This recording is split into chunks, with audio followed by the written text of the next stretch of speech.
আমার প্রিয় বন্ধুরা, বেশ কিছুদিন গ্যাপ হয়ে গেল। কিন্তু আজকের যে টপিকস, সেই টপিকসটা হচ্ছে যে আমরা কি আমাদের সন্তানদেরকে ঠিকমতো গড়ে তুলছি? তাদেরকে যা দিতে চাচ্ছি, তাদেরকে যা হওয়াতে চাচ্ছি, তাদেরকে দিয়ে এই পৃথিবীতে যা করাতে চাচ্ছি, তার জন্য কি সঠিক পথে আমাদের সন্তানরা চলছে? নাকি কোথাও মিসিং হচ্ছে? এই টপিকসের উপর আজকে আমি আপনাদের কিছু তথ্য দেব। প্রথম তো হলো যে আমরা আমাদের সন্তানদেরকে ফিজিক্যাল অ্যাক্টিভিটিস এর মধ্যে দিচ্ছি। যে তুমি গাড়ি চালানো শিখো, সাইকেল চালানো শিখো, তুমি জিমে যাও। হুম? তারপর দিচ্ছি তাকে পড়াশোনা করতে, অনেক কিছু। কিন্তু মিসিং কোথায় আছে? লক্ষ্য করবেন তার যে মাইন্ড, যে ব্রেন, এই মাইন্ড এবং ব্রেনকে সে কিভাবে ব্যবহার করবে, কাজে লাগাবে, তার ম্যাক্সিমাম বেনিফিট নেবে, ওটার জন্য কি কোনো প্রশিক্ষণ দেয়া হয়েছে? দেয়া হয়নি। বা কেউ দিয়েছে। পৃথিবীতে 5% 10% বাচ্চাদেরকে ওইভাবেই গড়ে তোলা হয়। আর আমরা ৯৫% এভারেজ তাদের লাইফের মধ্যে এই জিনিসগুলো মিসিং আছে। চলুন, কথা শুরু করা যাক। প্রথম কথা হলো, একটা বাবা-মার ঘরে যখন সন্তানটা জন্মায়, তখন বাবা-মায়ের চাওয়াটা কি? তার প্রথম চাওয়া হলো যে, আমার সন্তান তার জীবনটা নিরাপদ থাকা লাগবে। তার পরের চাওয়া হলো, সেই বাচ্চাটা হেলদি হতে হবে, সুস্থ হতে হবে। তার পরের চাওয়া হলো, সে যেন পৃথিবীতে আমার থেকে বড় কিছু করে। সেই করার মধ্যে তার প্রফেশন, সেই প্রফেশনের সাথে তার রিলেশনশিপ, তার সাথে সম্পদ, তার সাথে অর্থ, লট অফ থিংস, তার সাথে এডুকেশন সবকিছু জড়িত। প্রত্যেকটা বাবা-মার মধ্যে তার সন্তানকে নিজের থেকে একটা বেটার লাইফ দেওয়ার জন্য ভেতরে গভীর ডিজায়ার থাকে। আর তার জন্য বাবা-মা সবকিছু তার সেখানে স্যাক্রিফাইস করে দেন। কিন্তু হচ্ছেটা কি? তো বাচ্চা যাতে, আমার সন্তান যাতে ওই লেভেলে যেতে পারে, তার ১ম ধাপটা কোথায়? তার ১ম ধাপ হচ্ছে যখন মা গর্ভবতী হয়, সেই জায়গা থেকে ১ম ধাপ তৈরি হয়। মায়ের মেন্টালিটি কিরকম? মা কি চিন্তা করেন? মা কি অনুভব করেন? মা কি স্ট্রেসে থাকেন? মা কি বাচ্চাকে কিরকম দেখতে চায় সেই ডিজাইন তার মাইন্ডের মধ্যে তৈরি করে? যদি মা তার সন্তানের কোনো ডিজাইন তার মাইন্ডের মধ্যে তৈরি না করে থাকে, তাহলে সে তার সন্তানকে নিয়ে তার এক্সপেকটেশন রাখা উচিত না। একটা সন্তান যখন মা ৭ মাসের গর্ভবতী হন, তখন তখন থেকেই সেই মাকে সন্তানের লাইফটাকে ডিজাইন করতে হবে। কিভাবে করতে হয়? সিলভা মেথড করতে হবে শেখার জন্য। তারপর বাবা এবং মা এই ২ জন কেমন ক্যারেক্টারিস্টিক এর হলে, কেমন নেচারের হলে সেই বাচ্চাটা সেই নেচারটাকে অ্যাডপ্ট করবে। আমরা মনে করি আমরা যা শিখাচ্ছি সে তাই শিখছে। আমরা যা বলছি সে তাই শুনছে। আমরা বলছি সে শুনছে। আমরা বলছি যেটা করতে ওটা করছে। বাট সেটা হচ্ছে না। হচ্ছে না কেন? মিসিং হলো যে বাবা-মা যেটা করতে বলছে, শুনতে বলছে, বোঝাচ্ছে সেটা তাদের নিজের মধ্যে নাই। হুম? এরপর তো বাচ্চাটা ধীরে বড় হচ্ছে। এখন বাচ্চাটার যে ফাউন্ডেশন, তার সাবকন্সিয়াস মাইন্ডের ফাউন্ডেশন। তাকে তো কনসিয়াস মাইন্ড দিয়ে সবকিছু করতে শেখানো হচ্ছে। কিন্তু সাবকন্সিয়াস মাইন্ডের যে ফাউন্ডেশন, সে তার বিলিফ কিভাবে হবে সে কোন নেচারের হবে এই সবকিছু কিন্তু তার ৩.৫ বছরের মধ্যে তার মধ্যে চলে আসবে। তারপর সে শিখবে সমাজ থেকে, পৃথিবী থেকে, শিক্ষকের থেকে, বাবা-মার থেকে, আত্মীয়স্বজন থেকে, পরিবেশ থেকে, প্রকৃতি থেকে সে লট অফ জিনিস শিখবে। সেই শেখাটা ৩.৫-৪ বছর বয়স থেকে ৭ বছর বয়স পর্যন্ত চলতে থাকবে। এটা তার ফাউন্ডেশন আসবে। এরপর বাচ্চাটা চলে যাবে স্কুলে। এখন বাবা-মা তার রোলটা তো প্লে করলেন খুব ভালোভাবে। বাবা-মার যে এক্সপেকটেশন বাচ্চাকে স্কুলে দিয়ে দিলেন। স্কুল কর্তৃপক্ষ কি করল? স্কুলের যে ডিজাইন যে সিস্টেম সে বলল যে, "আপনি আপনার সন্তানকে যা করাতে চান, যা হওয়াতে চান, যেইভাবে দেখতে চান, সবকিছুর দায়িত্ব আমি নিলাম।" কে বলে? Education system. তো আপনি দিয়ে দিলেন আপনার সন্তানকে সেখানে তাদের হাতে তুলে। প্রতি মাসে অনেক টাকা বেতন দিচ্ছেন। যখনই যাচ্ছেন তারা বলতেছে, "এটা আপনার ইনভেস্টমেন্ট। আপনার বাচ্চাকে আমরা গড়ে দেব।" তারা কি করতেছে? বাচ্চাকে লার্নিং করাচ্ছে, শেখাচ্ছে, তাদেরকে বোঝাচ্ছে, তাদেরকে নলেজ দিচ্ছে। তারা নলেজ নিচ্ছে, শিখছে, হ্যাঁ? আর বুঝছে। আর এই শেখা, বোঝা, জানা এগুলোর ভিত্তি করে তারা তাদের পরীক্ষা নিচ্ছে। আর বাবা-মা সন্তুষ্ট কেন? বলে পরীক্ষার রেজাল্ট দেখতেছি, ভালো করছে।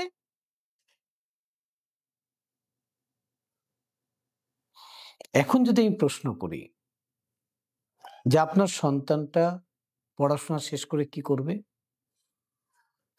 কি করবে? তা আপনি বলবেন ডাক্তার হবে।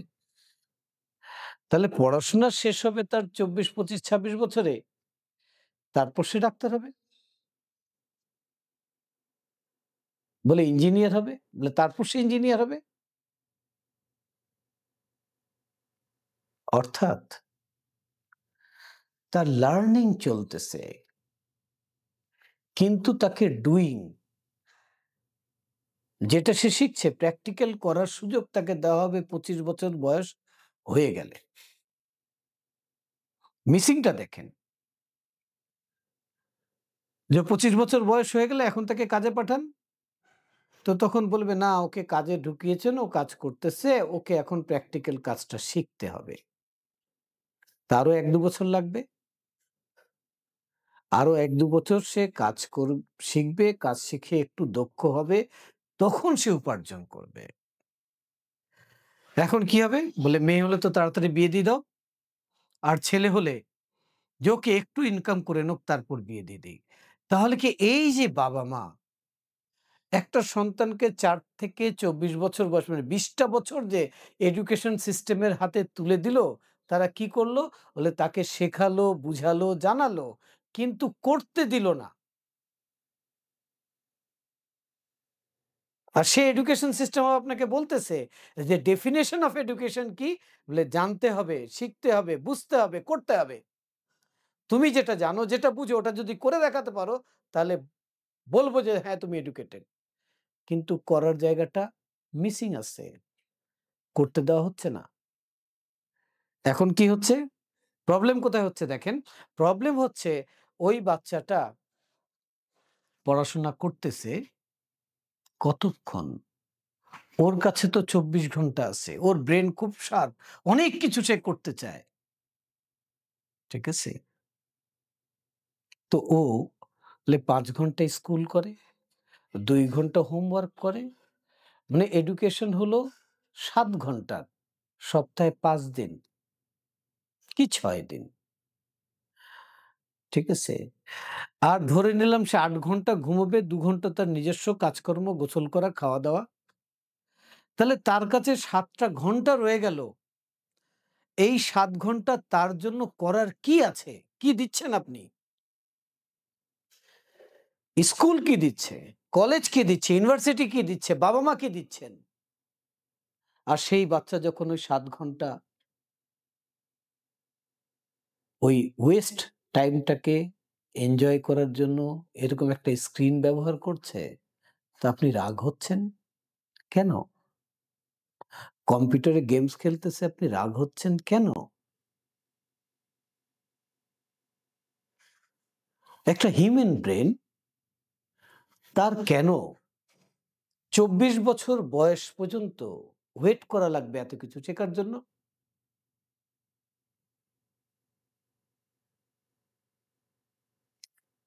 এই সিস্টেম খুব দ্রুত চেঞ্জ হচ্ছে। কিন্তু আমার কথা হলো সেই বাবা-মার সাথে, আমারও তো সন্তান আছে। আমার কথা তাদের সাথে একটু খেয়াল করেন। আপনার বাচ্চাটার বয়স যেই ১০ হলো, তাকে না ডুইং এ ইনভলভ করেন। লার্নিং এর সাথে, সাথে ডুইং এ ইনভলভ করেন। এতদিন তো আজকে আমি না আপনাকে বলছি তো আপনি বুঝতে পারতেছেন। হ্যাঁ? যে বিষয়টা এরকম, এইটা তো ছিল স্কুলের কাজ।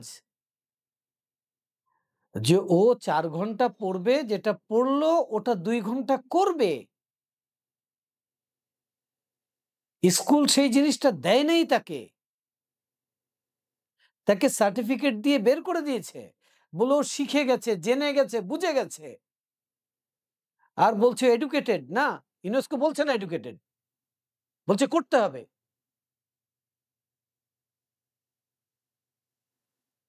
যা শিখেছে ওটা করতে হবে। আমি কিছু উদাহরণ দিতে পারি আপনাকে।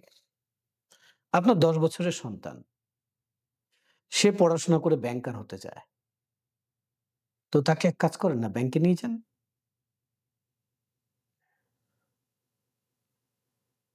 ব্যাংকাররা কিভাবে কাজ করে দেখুক। তাদের সঙ্গে কথা বলুন। তাদের টেবিল চেয়ারে বসুক। এক্সপেরিয়েন্স করুক। ডাক্তার হতে চায়, হসপিটালে নিয়ে যান। কোন ডাক্তারের সাথে কনট্যাক্ট করে তার সাথে একদিন রেখে দেন। কি হতে চায় সে? সেটা তো প্র্যাকটিক্যাল, সেটা তো ডুইং লাগবে। সেই ডুইংটা এখন যার সন্তান তার দায়িত্বে পড়েছে। পৃথিবীতে প্রত্যেকটা সাকসেসফুল মানুষ তার ১৭, ১৮, ২০ বছর বয়সেই তার প্রফেশনে পুরো দমে ঢুকে গেছে। ঠিক আছে? এই যে বাচ্চাদের সময়টাকে আমরা ওয়েস্ট করতেছি, এটাকে ব্যবহার করা উচিত। হ্যাঁ? ফিজিক্যাল স্পোর্টস এ দেন, ২ ঘন্টা খেলুক। তারপরও তার প্রফেশন লেভেলে যেই প্রফেশনে সে যাবে, সেই প্রফেশনাল কাজ তাকে একটু, একটু করান। সে যদি বিজনেসম্যান হতে চায় ১০ বছর বয়স থেকেই তাকে ছোট, ছোট বিজনেস করতে দেন। করো। তোমার জন্মদিনে যে টাকা পাইছো, গিফট পাইছো সেটা দিয়ে তুমি একটা বিজনেস করো। বিজনেস করবা ডেইলি ২ ঘন্টা কি ৩ ঘন্টা। আর পড়াশোনা করবা তুমি তো করছোই ৭ ঘন্টা। যা লাভ হবে ইনকাম হবে তোমার। হুম? প্রশ্ন হলো আমরা কি এই জিনিস কেন বুঝতে পারছি না? কেন ধরতে পারছি না? আমাদের প্রবলেম হচ্ছে যে আমার বাচ্চা একটু স্লো। বলে আপনার বাচ্চা স্লো না। সে আসলে জানে না তার ব্রেইনটাকে কিভাবে পড়াশোনায় ইউজ করতে হয়। আমার বাচ্চা বুঝে না। বলে না সে এটা সমস্যা না। সে বুঝে। সে জানে না কিভাবে বুঝতে হয়। কারণ বোঝার জন্য তো রাইট ব্রেইনকে অ্যাক্টিভেট করা লাগে। সে এটা জানে না। আমার বাচ্চাটা ফোকাস না। এটা মিথ্যে কথা। সে ফোকাসড। তার যেটা ভালো লাগে ওটা দেন সে ফোকাসড। আমার বাচ্চাটা ইন্টারেস্ট পায় না পড়াশোনায়। ইন্টারেস্ট কেমনে পাবে? তার কাছে তো পড়াশোনাটাকে একদম ক্রিটিক্যাল ভাবে ওর সামনে তুলে ধরা হয়েছে। আমার বাচ্চাটা অ্যাটেনটিভ না। দেখেন আপনি যতগুলো প্রবলেমের কথা বলছেন এগুলো কোনটাই ফিজিক্যাল প্রবলেম না। প্রত্যেকটা মেন্টাল প্রবলেম। তাহলে কেন তার মাইন্ড ট্রেনিং আপনি করাচ্ছেন না? কেন ওয়েট করতেছেন? কিসের ওয়েট করতেছেন আপনি? কি জন্য এত টাইম ডিলে করতেছেন? আরে বাবা সিলভা মেথডের ৪ দিনের কোর্স একবার করায় দেন। তার লাইফটা সেটেল হয়ে যাবে। সে নিজে, নিজে খুঁজে বের করবে যে তার লাইফটা কোন দিকে সে নিয়ে যাবে। তার লক্ষ্য কি হবে? সে কোন জায়গায় যাবে? জীবনে কি করবে? কত বছর বয়সে কি অ্যাচিভ করবে? তাকে এখন থেকেই করতে দেন।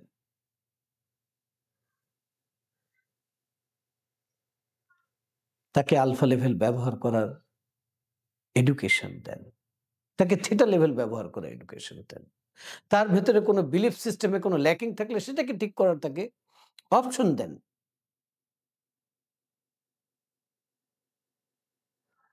শুধু পুঁথিগত বিদ্যা অনেক কিছু নিল, অনেক কিছু হলো, এখানে আছে অনেক কিছু। যদি সেটাকে প্রপার এপ্লাই না করতে পারে তাহলে তো হবে না।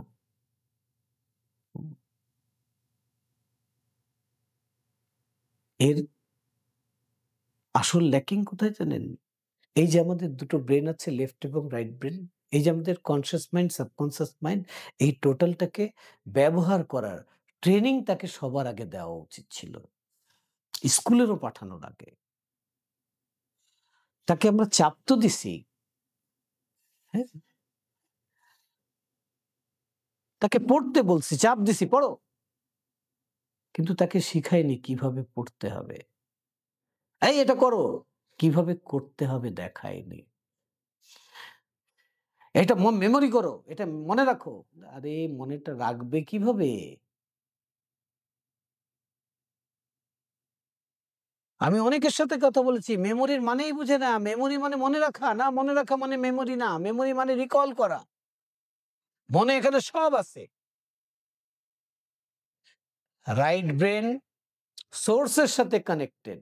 এমন কোনো ইনফরমেশন নাই যে রাইট ব্রেনের কাছে নাই।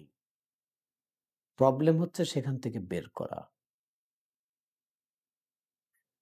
ঠিক আছে?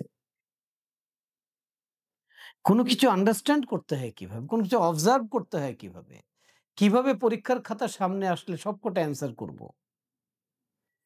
এটা হচ্ছে টেকনোলজি।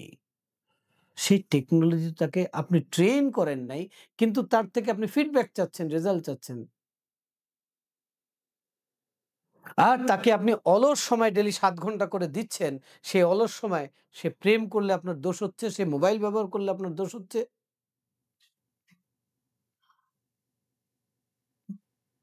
তাকে তো দিতে হবে কাজ। যে এই যে তুমি ৭ ঘন্টা পাচ্ছ, তুমি দেখো তো এটা করতে পারো কিনা? দেখো তো এটা জানতে পারো কিনা, এটা শিখতে পারো কিনা, এটা করতে পারো কিনা?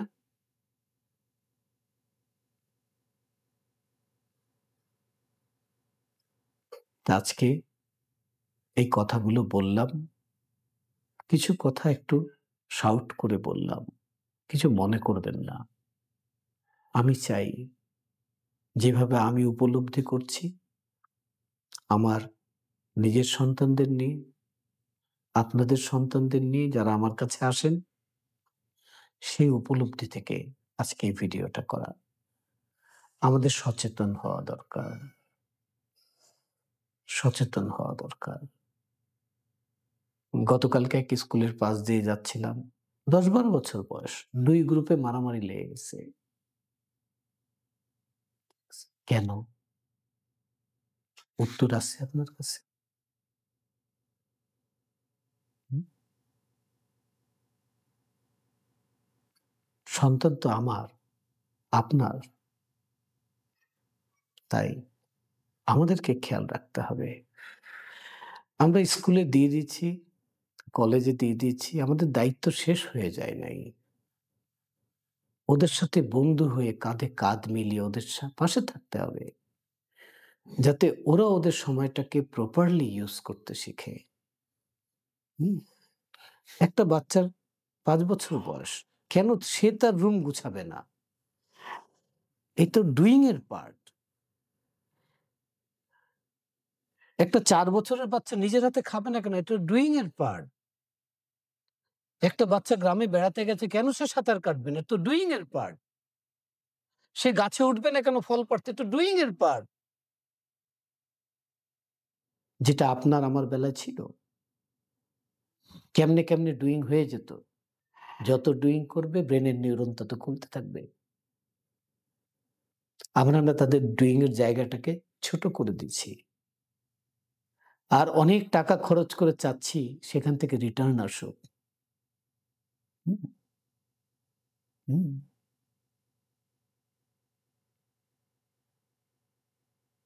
চাচ্ছি সে ডিসিপ্লিন হোক।